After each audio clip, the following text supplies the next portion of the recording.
High বন্ধুরা, আজকে আমি বোয়াল মাছের কষা করব। দেখো, বোয়াল মাছটা প্রথমে ভেজে নিচ্ছি। এই যে বন্ধুরা, মাছ ভাজা হয়ে গেছে। এবার আমি কড়াইতে তেল দেব। এই যে তেল দিলাম। তেল দিয়ে এবার সাদা জিরে তেজপাতা ফোড়ন দিলাম।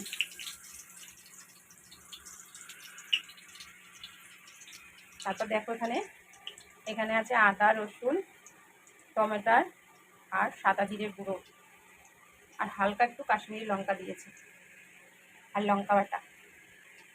এবার আমি মশলা দিয়ে দেবো।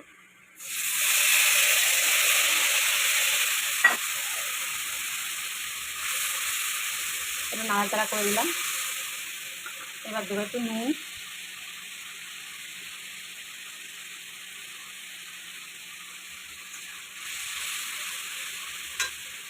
দেখো বন্ধুরা, মশলাটা হয়ে গেছে কষানো।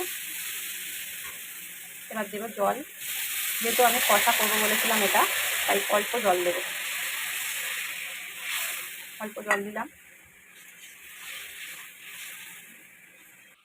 এই যে ঝোল ফুটে গেছে। এবার আমি মাছ দেবো। এই যে ভেজে রাখা মাছগুলো দিয়ে দিলাম।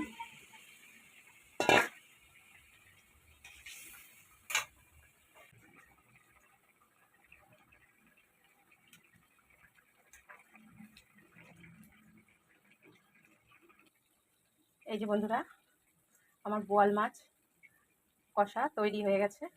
এই যে দেখো কেমন হয়েছে, দেখতে কেমন হয়েছে কমেন্টে জানিও।